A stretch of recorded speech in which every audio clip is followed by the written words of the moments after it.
Vamos a continuar revisando el tema mecanismos de regulación epigenética.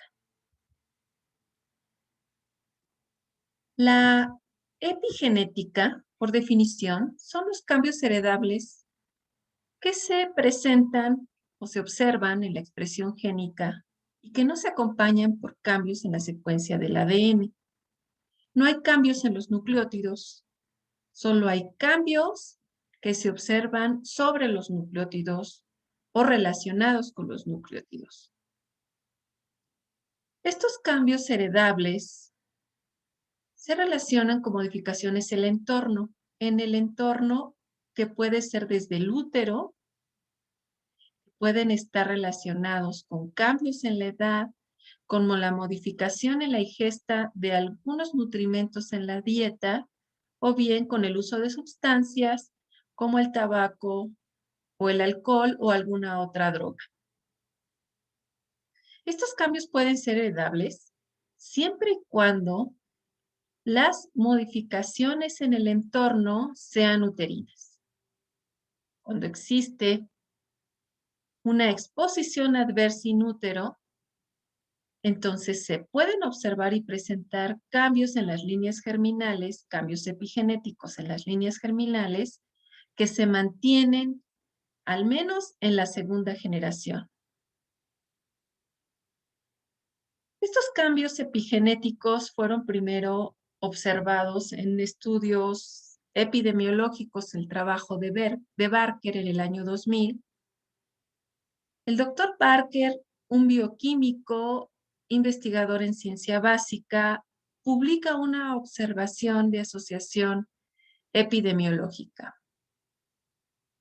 Él lo que encuentra es un riesgo incrementado de mortalidad asociado a enfermedades cardiovasculares y riesgos para otras enfermedades metabólicas en la edad adulta cuando los sujetos habían nacido con bajo peso al nacimiento, o sea, menos de 2.500 gramos. Y que esta condición de nacimiento, que es una forma de censar restricción del crecimiento in útero asociado principalmente a baja ingesta de nutrientes esenciales y críticos por la madre, es la que incrementa o es lo que incrementa el riesgo de enfermedad metabólica en los adultos. El hallazgo del doctor Barker es esencial para desarrollar la teoría del origen genético de las enfermedades, debido a que el feto tiene que adaptarse a estas condiciones adversas y esto le confiere resistencia en la etapa adulta y le confiere también otras condiciones de respuesta ante la exposición semejantes en periodos posteriores de su vida. Esta capacidad de almacenamiento de tejido adiposo o mayor o ser más eficiente al almacenar tejido adiposo y utilizar los sustratos energéticos, lo que garantiza la sobrevida de un feto, pero que tiene efectos adversos en la vida de un adulto, se relaciona con riesgos de obesidad y de adiposidad y todas las alteraciones metabólicas y enfermedades asociadas a esto.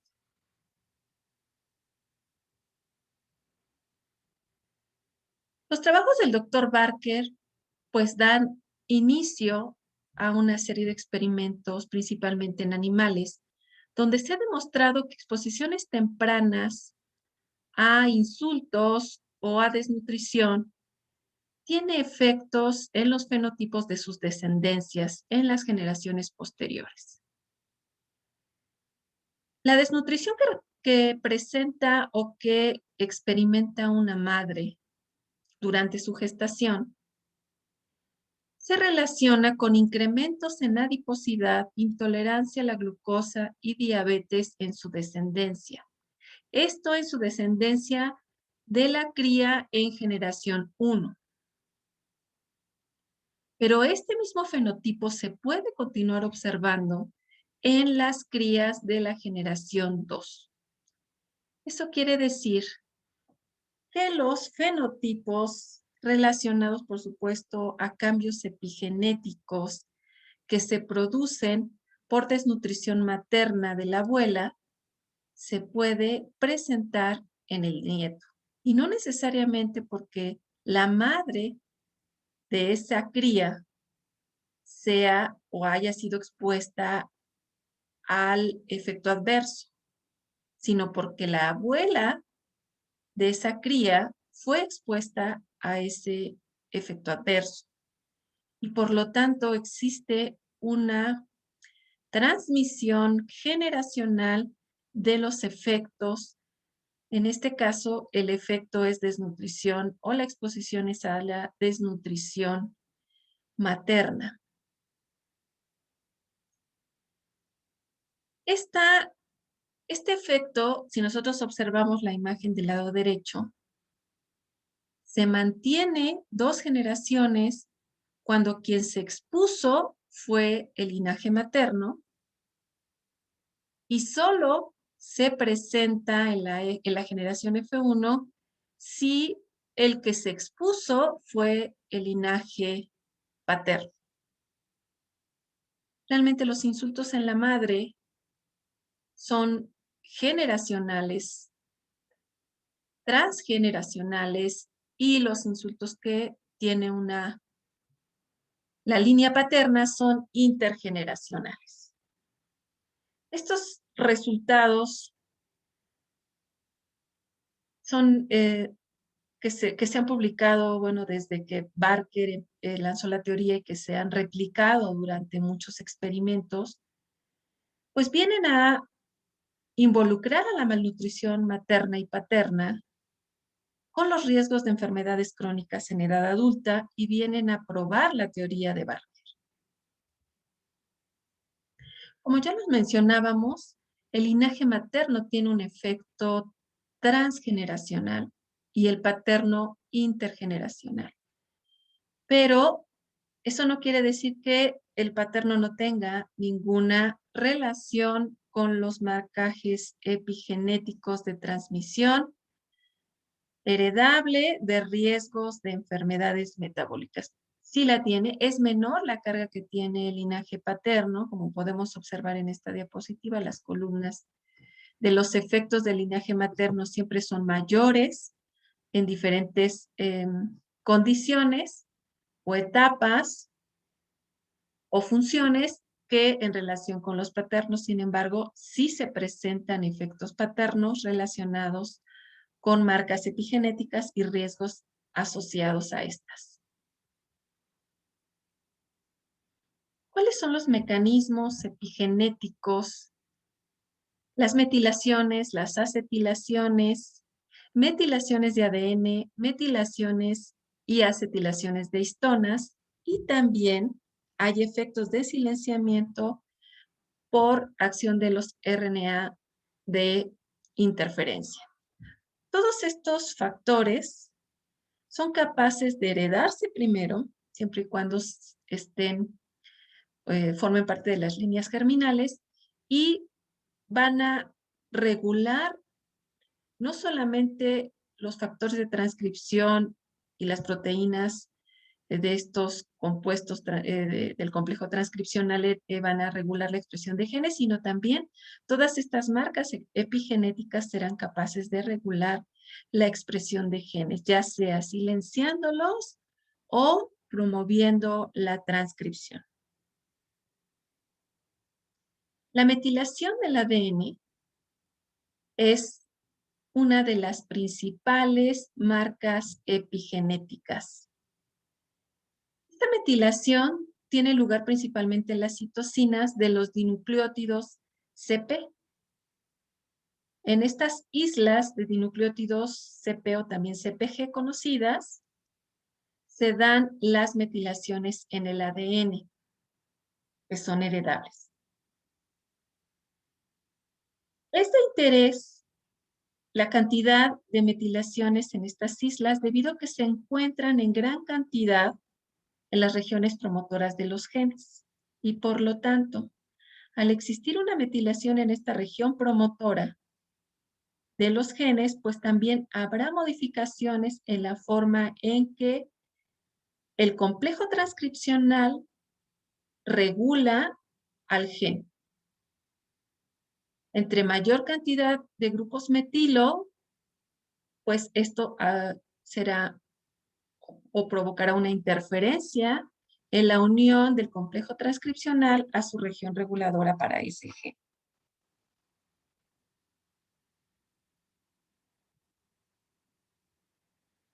Muy bien, también hay modificaciones epigenéticas por la metilación de las histonas. Las proteínas que forman los nucleosomas pueden metilarse y acetilarse.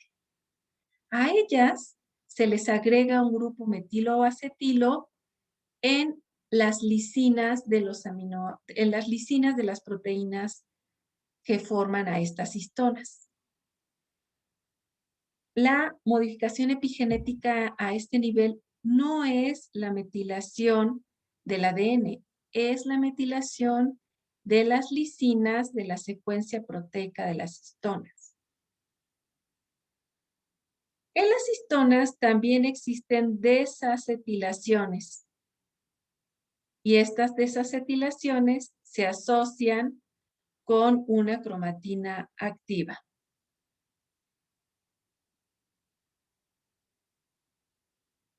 Muy bien. Las metilaciones en diferentes posiciones de la histona son traducidas de dos maneras, ya sea hacia la activación o ya sea a el bloqueo o inactivación de la transcripción. Por lo tanto, cuando la lisina metilada está en la posición 9 de la histona H3, esto se traduce como un bloqueo o una inactivación de la transcripción. Y por lo tanto, el nucleosoma permanece íntegro y formada, por lo tanto, la heterocromatina. No hay apertura de la cromatina y por lo tanto no se va a favorecer la expresión de los genes que se encuentran albergados en esas hebras de ADN organizadas en nucleosomas. Sin embargo, cuando la metilación es en la lisina 4 de la histona H3, esto es un marcador para aperturar la cromatina, dejar abierta esta hebra de ADN o expuesta esta hebra de ADN al desenrollarse de las histonas y por lo tanto hay posibilidad de transcribir esos genes y esos genes por lo tanto estarán activos y con toda la posibilidad de poder transcribirse.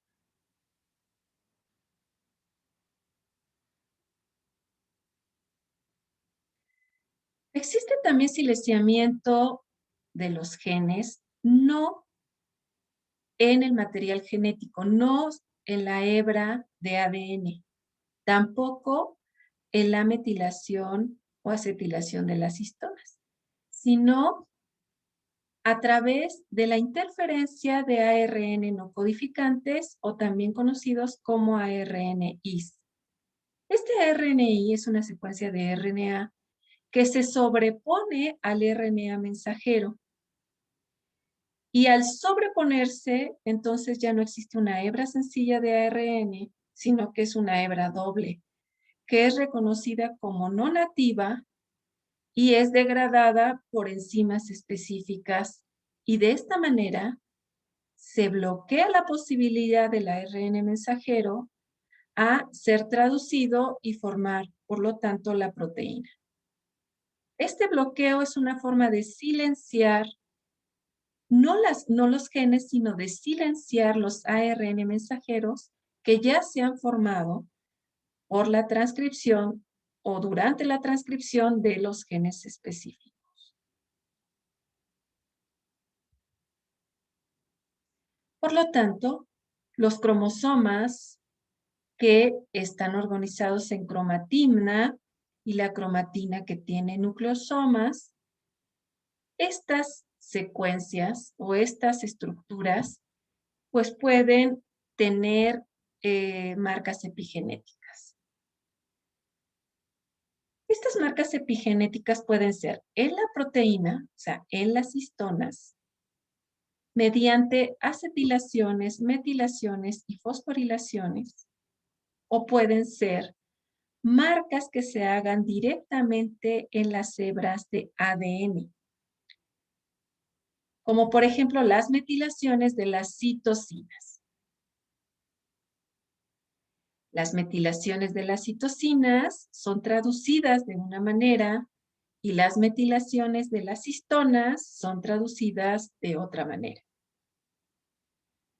Muy bien. Pero no solamente si está metilada la histona o el ADN es que se diferencian las señales o lo que significa en términos de señalización, sino también la posición de esas metilaciones. Retomamos nuevamente lo mencionado en unas diapositivas anteriores.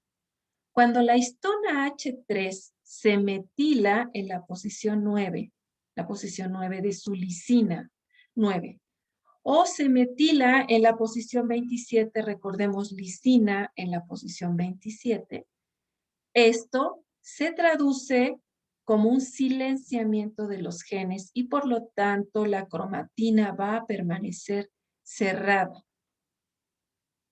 El silenciamiento de los genes, por ejemplo, del cromosoma X que veíamos en una diapositiva anterior, es necesario para mantener los fenotipos, principalmente de los seres humanos hombres, que son portadores tanto del cromosoma X como del cromosoma Y. Sin embargo, sus genes del cromosoma X siempre se mantendrán silenciados por este mecanismo de metilación de la histona 3 en la posición K9 y en la posición K27. Por otro lado, la metilación de la lisina en la posición 4 es un indicador de apertura de la cromatina y por lo tanto de la posibilidad de favorecer la transcripción de los genes que se albergan ahí. La acetilación de histonas también es un indicador de apertura de la cromatina. Y la no metilación del DNA también es un indicador o se sensa como una señal de apertura de la cromatina para favorecer la expresión de los genes. Estas modificaciones epigenéticas mencionábamos que se relacionan con cambios ambientales en donde la desnutrición o la obesidad materna, el uso de drogas, la exposición a agentes químicos e incluso el estrés emocional pueden tener efectos en las líneas germinales del feto y inducir marcas epigenéticas que incluso se relacionan posteriormente con desarrollos neurológicos y algunos psiquiátricos, no solamente con enfermedades metabólicas, sino también con defectos o trastornos neurológicos y psiquiátricos. Los factores que pueden mejorar estas marcas epigenéticas o revertir marcas epigenéticas cuando no son germinales, pues es un estado de nutrición adecuada, eliminar completamente el uso de drogas y utilizar nutrientes específicos que puedan regular la expresión de genes candidatos. Y por supuesto, mejorar el ambiente en el que se vive, tanto emocional como ambientalmente. El ambiente, digamos, ambiental, aunque parezca una redundancia, o sea, el ambiente en términos de indicadores medioambientales óptimos, por ejemplo, limitada cantidad de ozono, partículas suspendidas de preferencia en cantidades límite bajas. Eso es un apropiado ambiente en donde se vive y se respira, que es un factor que contribuya a poder revertir modificaciones epigenéticas, insisto, aquellas modificaciones que no se desarrollaron en líneas germinales. Porque aquellas que fueron desarrolladas in útero, desafortunadamente, al menos hasta la generación F2, no es posible revertirlas. Pero seguramente será posible menguarlas en relación al fenotipo que se presenta tras ser portador de esas marcas epigenéticas. Por lo tanto, las anormalidades epigenéticas se relacionan con hipermetilaciones del ADN o hipometilaciones, dependiendo de dónde se encuentre. Cuando hay hipermetilaciones, principalmente estas hipermetilaciones de las islas CPG de los promotores, este tipo de hipermetilaciones estará relacionada con riesgos a enfermedades, principalmente enfermedades oncológicas, o bien hipometilaciones que se encuentren en el total o en toda la secuencia del material genético, también estarán relacionadas con... No quiere apagarse, qué barbaridad. Disculpe, no quiere apagarse. Se me resistió el teléfono. Muy bien, les decía que estas hipometilaciones que se encuentran en todo el genoma, no solamente en la región promotora, también están relacionados con riesgos de enfermedades. O bien metilaciones en islas CPG, que son marcadores epigenéticos de riesgo para otras enfermedades.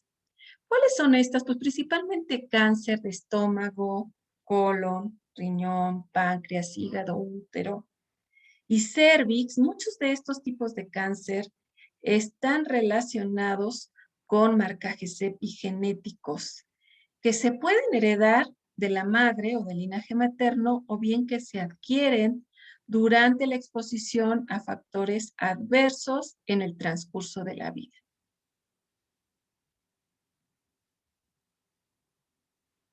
Por lo tanto, el epigenoma es resultado de cambios que se observan en el genoma y que se condicionan por factores ambientales a los que somos expuestos. Este epigenoma va modificándose conforme avanza la edad, eso sí, definitivamente. ¿Por qué? Porque entre mayor cantidad de años tenga un sujeto, mayor será la cantidad de factores ambientales adversos a los que tenga posibilidad de ser expuestos o ser expuesto este sujeto.